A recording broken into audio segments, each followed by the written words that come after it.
Welcome back, everyone. Thank you for sticking with us throughout the day. So now I'm so excited to introduce Archana, who is the data project manager at Women Who Code. So today you're going to meet Archana, a humble explorer of the vast and intricate world of data science. In her role as a data product manager at Women Who Code, she leverages her affinity for Python and AI to breathe life into innovative, data-driven projects. And I know firsthand that that is true. Her professional journey, marked by stints in logistics, manufacturing, and pharma IT, has instilled in her a deep appreciation for the transformative power of data across a variety of sectors. So, welcome, Archana. I'm going to pass it over to you.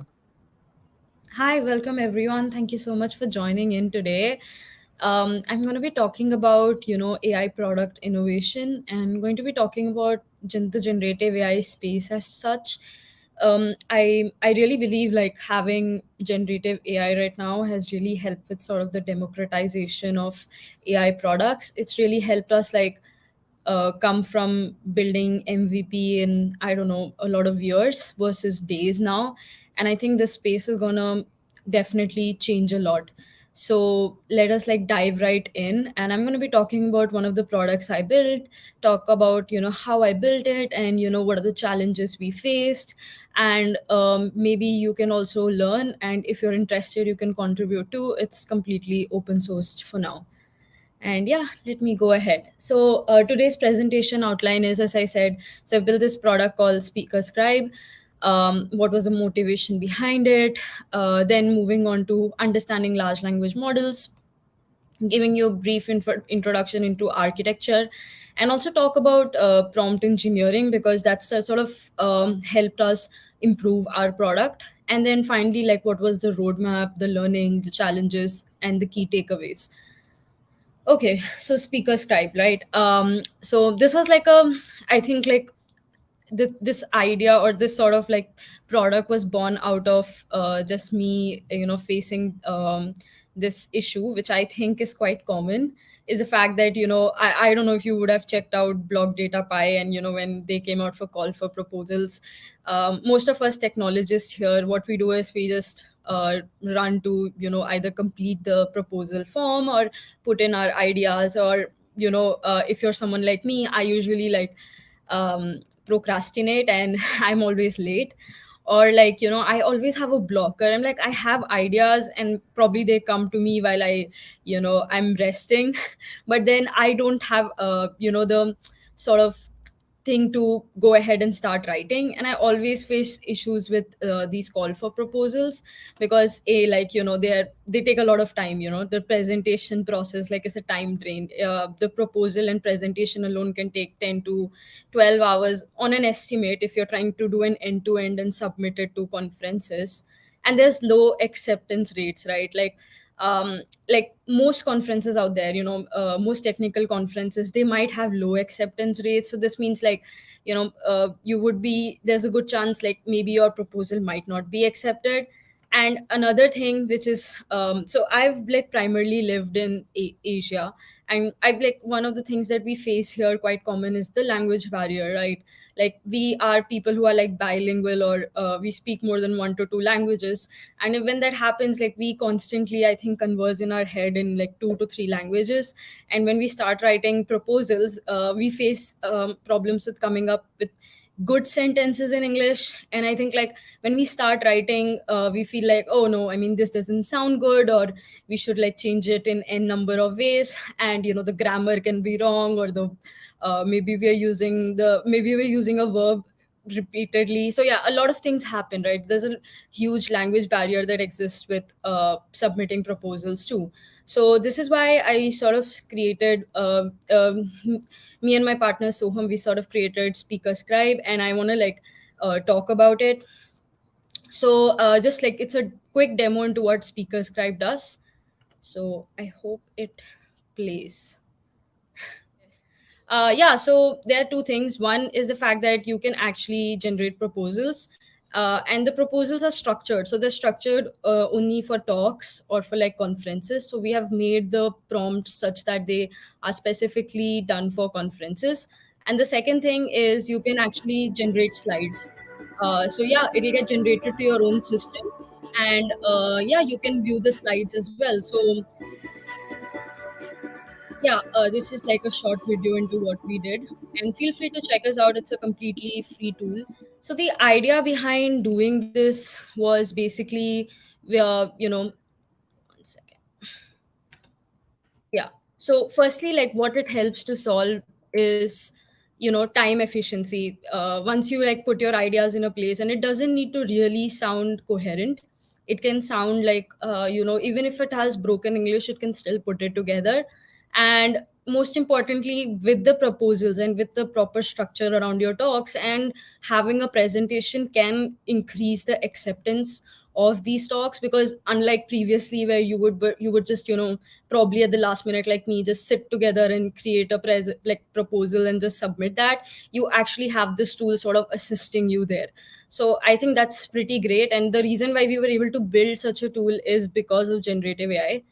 So yeah, so the idea is to sort of empower like every technologist, and so irrespective of their linguistic capabilities. I don't believe that if you have like, if you don't know English well, you can't be a good technologist, right? Those things are completely separate.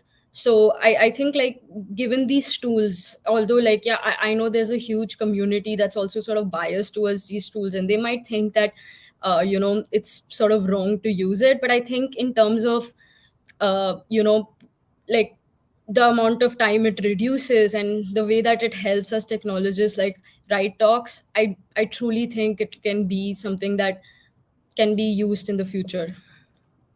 So yeah, firstly, I want to talk about LLMs, like what really runs behind a speaker scribe right now, like why, how do we end up making it?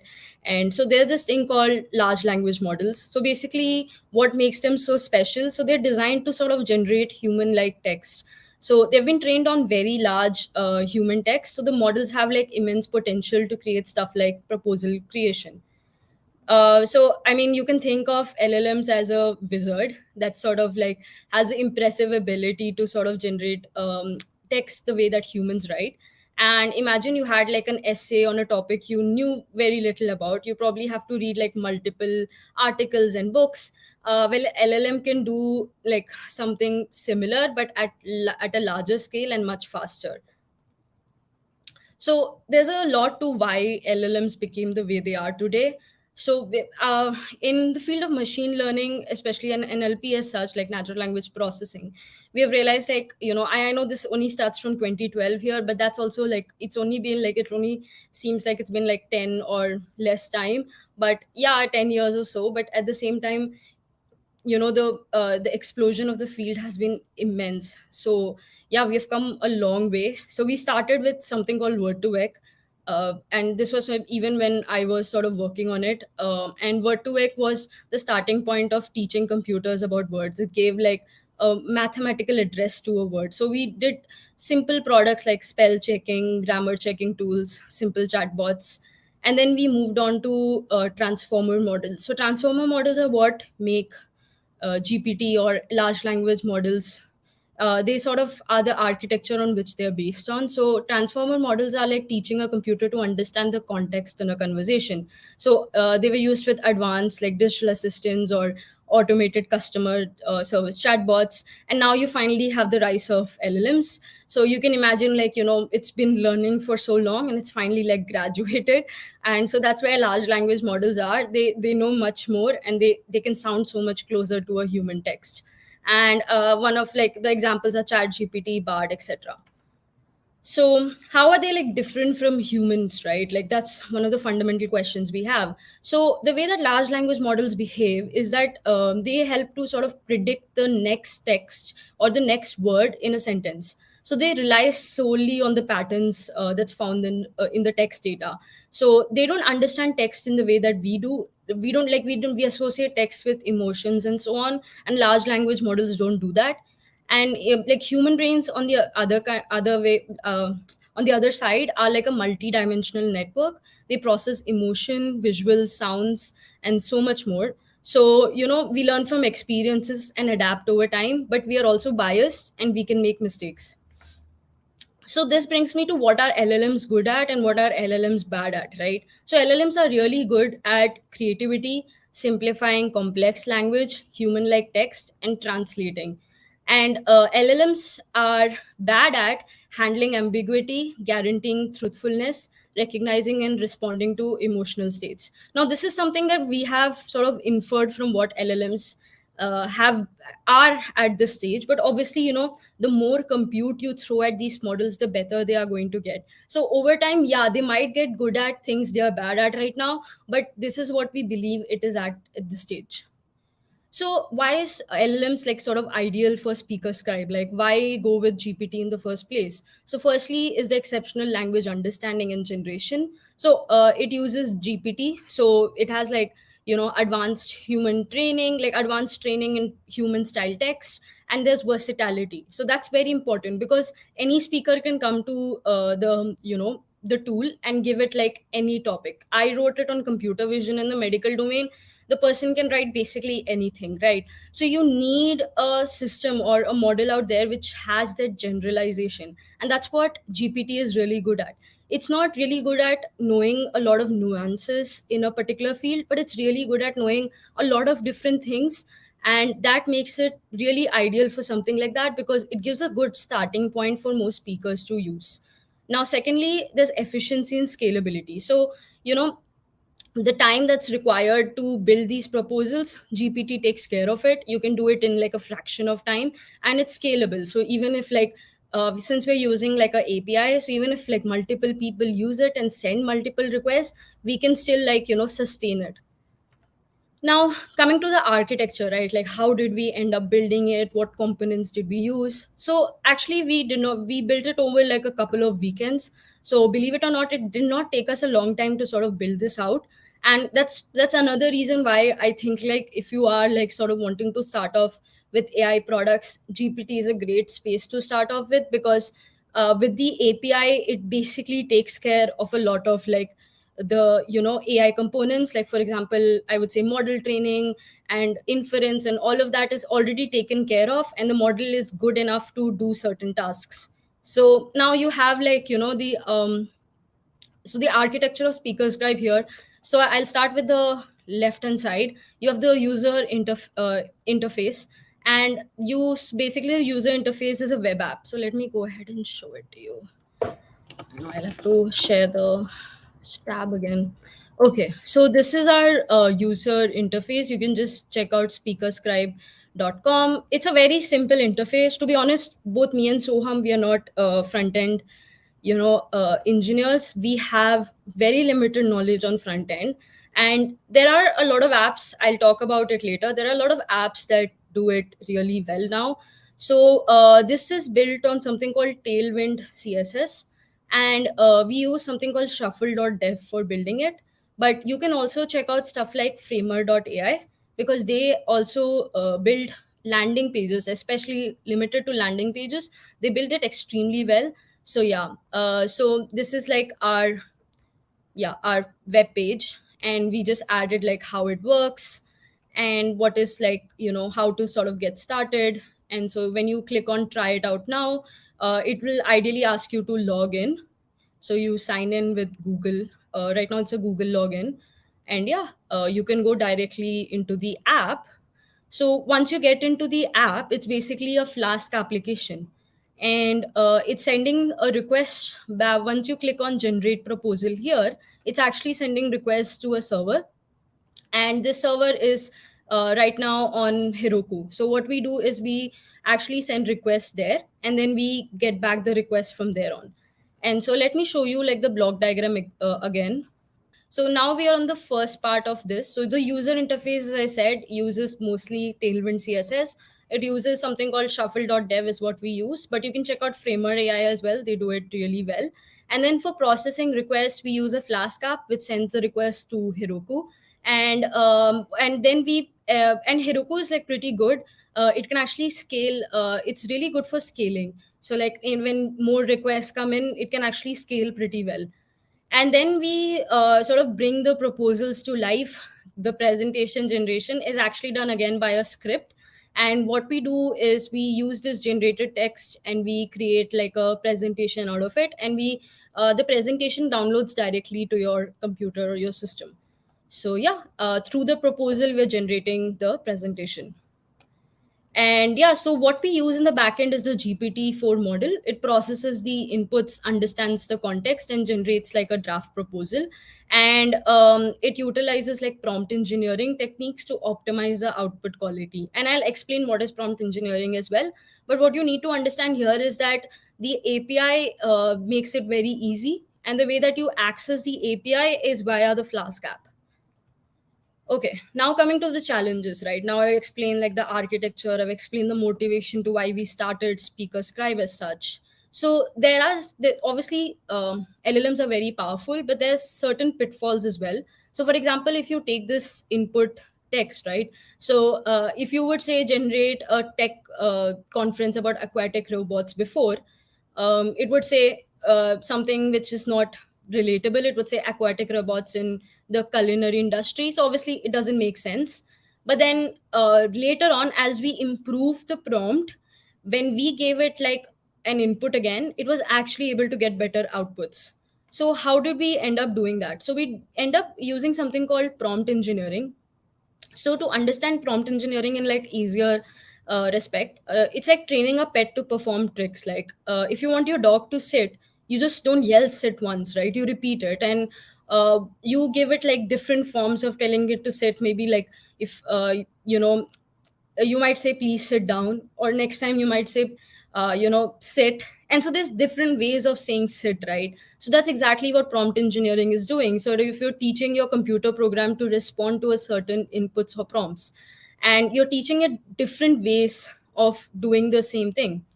And so in more technical terms, so it involves creating like inputs that guide a large language model like ChatGPT to generate the desired outputs.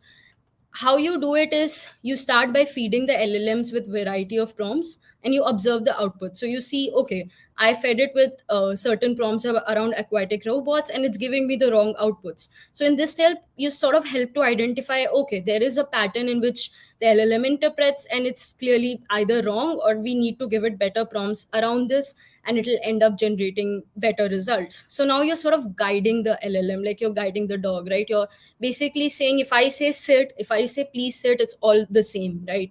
So that's exactly how you do it with the LLM as well. And based on this iterative refinement of the prompts, the of all this like process, it helps the LLM to come to a better conclusion. So now the next time when the user says, inputs a good idea, the output would be good, because now you've already sort of shown the LLM the path. You've shown them that, this is how the prompts would look like, and this is how you should answer.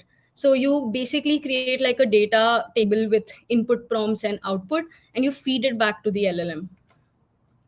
So yeah, so prompt engineering is all about devising the right questions or prompts to extract the desirable output from LLMs, and it plays a significant role in how Speaker Scribe ensures like quality output. So if in general, if you were to go right now and write it to GPT, it might not give you the same output. So that's like a step further that we created from GPT, is that we created better prompts, and that makes the proposal so much better, because it's able to understand, oh, I am only required to give proposal for talks, and it goes back and checks like, okay, it's regarding this particular conference. So it goes and creates proposals that are closer to what the conference wants. So that's what we do with prompt engineering, is that we sort of guide the model through that. And there are other techniques as well that we did. This is one of the examples. And I know the time is less, but there are different ways in which we have sort of written about it, and I'll give you access to the content in the end as well. And so yeah, so what are the learnings so far? So firstly, like um, AI is often used as a tool, it's not a replacement. So even while building Speaker Scribe, the idea was it's a good place to start, right? It's a good place for people to, like, if speakers want to understand how to uh, you know do their talks, and how to end up, like, if they only have ideas and it's only there like a couple of words in their head, and they want to generate talks from it, it's a great starting point, right? It helps them to take them, if they want to go from point A to point B, it helps them to go somewhere mid. And that's exactly what we want with Speaker Scribe. We want it to be a tool. It's not a replacement. It doesn't replace you as speakers, but it helps you, it helps you as a tool. And then the second part of it is the LLMs love details, and this is very very a really good point. Is that I've also like given this sort of series with women who code data science about LLMs, and what I talk about is actually like specializing LLMs. Right now, large language models like GPT have a lot of information on lot of domains, but that doesn't mean they will always be right. It doesn't mean they'll know a lot about the nuances. Like for example, if you were to ask something about something specific in the medical domain, right, like about bacteria or something, and it might not always give you the right answer, which means like it doesn't know a lot about the domain and the depth is missing. So that's when you actually need to fine tune the LLMs. You have to sort of give it more data around the field you want it to be. And I think that's where the industry is heading now. We do have a great tool in our hand with GPT, but what happens now is that people are going to realize is that, oh, it is not going to work for all my scenarios. I will have to sort of fine tune it for the for the specific industry I'm in. So I think like as we move forward, I think we've already seen like medical based GPTs, but I think there will be a GPT for almost every industry, and that's the place we are heading. And lastly, the one thing, like last thing sort of we have learned through this process is that it's iterative, and there's a lot of patience required to do this. You have to keep like your large language models might not be right all the time. Trust us, when we started with speaker scribe, it used to give us I would not say really good proposals, and when we gave it to people, they would give us the feedback, oh, we wrote something and it gave us something gibberish. And yeah, that can happen, right? So it took us a lot of iterations to reach where it is right now. We had to find out, oh, it is not like, it's probably not looking at the outline well, or it's not looking at the type of audience well, which means that we have to give it more prompts around that to make it learn that. So yeah, it's like an iterative problem. You have to keep improving upon it.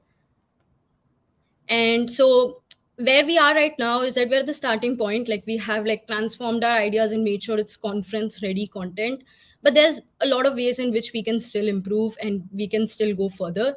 The first thing is like having feedback. So if you're giving your proposal and you want like a thing like GPT, but a better form of GPT that looks at talks only to sort of give you feedback, then you could feed the proposal to the to that particular model, or to that particular space in the app, and it would give you feedback on your talk. And also, like for example, you're talking in block data pie, it could tell you like, oh look, there's some other talks in block data pie. Oh, you talked about AI last year, someone else talked about AI too, and look at their talk. So that way, like, it helps to sort of incorporate firstly the user feedback and also talk references.